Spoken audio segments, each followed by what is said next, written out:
Eu sou a Maria Emília Bender, uma das editoras da Companhia das Letras, e estou aqui com essas bombardeada pelas perguntas que vocês fizeram, que tem umas excelentes, excelentes.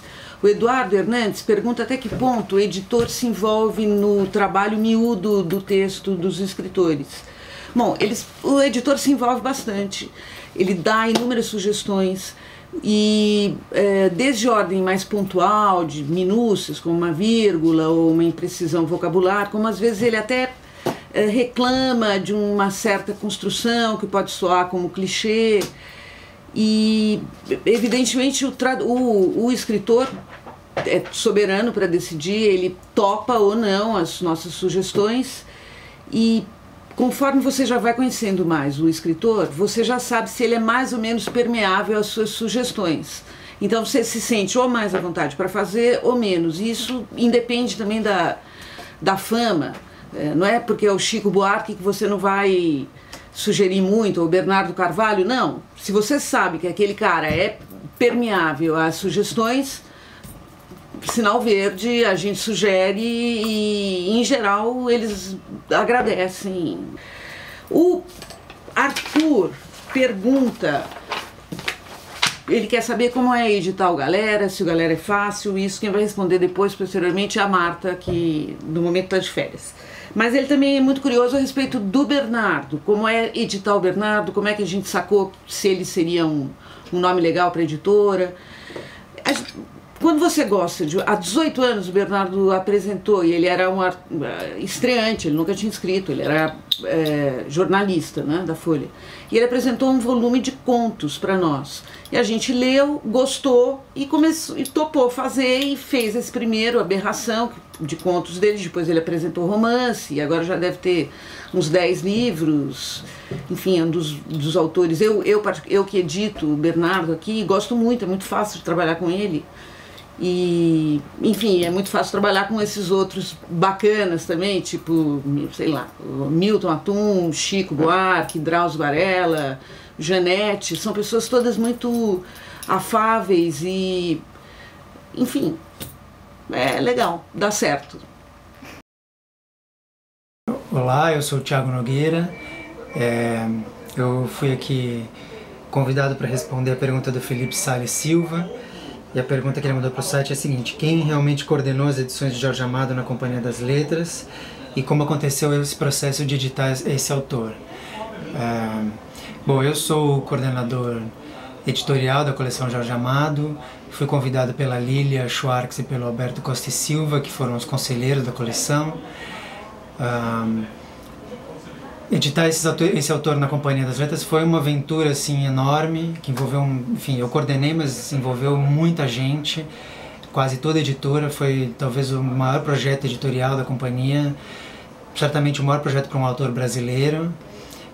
Foi um convite que partiu da própria família. A gente entrou numa concorrência com outras 5 editoras para montar esse projeto, e era um projeto muito complexo que envolvia não só as questões editoriais de resgatar a obra, limpar erros que tinham sido introduzidos ao longo do tempo, transformar, trazer ele de volta à vida, assim, fazer com que ele fosse lido por gerações novas, rejuvenescer graficamente os livros, né? As capas agora têm fotos de fotógrafos brasileiros conhecidos e são capas bem coloridas, mas tinha também uma parte enorme de apoio à literatura dele nas escolas, de difusão, de marketing, de trabalho com professores, de workshop.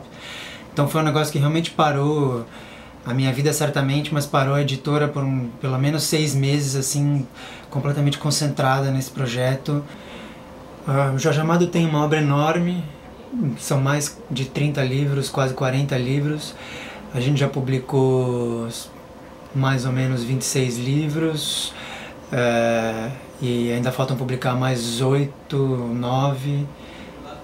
Esse número varia um pouco porque a gente tem criado livros novos, tem também os livros infantis, mas é isso. A gente quer terminar a publicação até o ano que vem, que é 2012, que é quando se comemora o centenário do nascimento do Jorge Amado.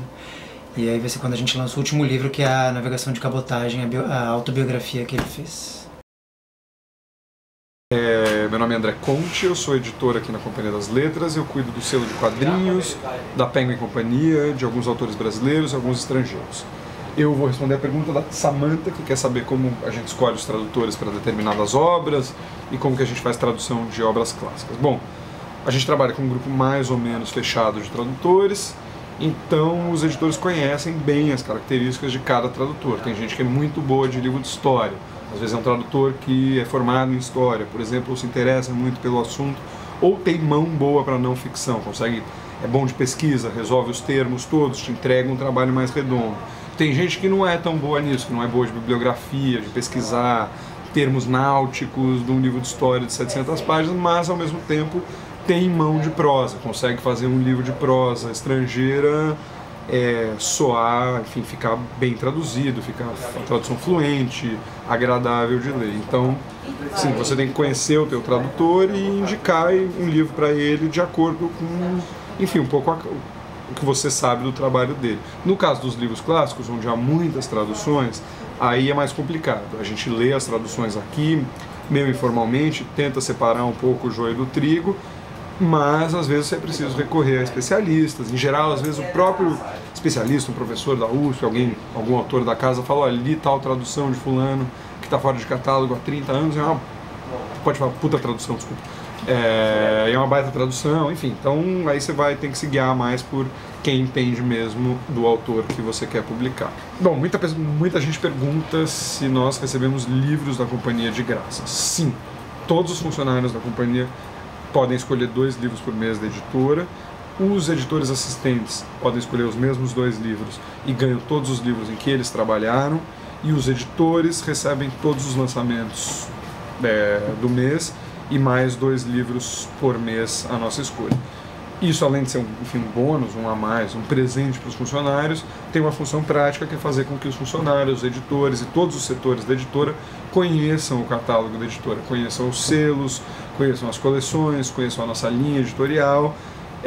A editora tem mais de 3 mil livros publicados, é uma história de quase 25 anos, então é um jeito dos funcionários, das pessoas novas, das pessoas que estão aqui há 5, enfim, há menos tempo.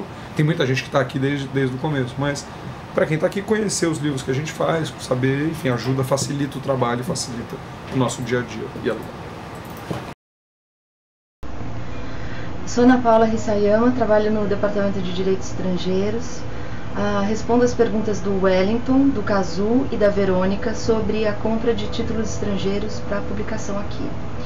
A gente conhece livros de muitas maneiras. A gente conversa com agentes literários e editoras, a gente lê jornal, a gente recebe recomendações e a gente participa de feiras de livro no Brasil e fora.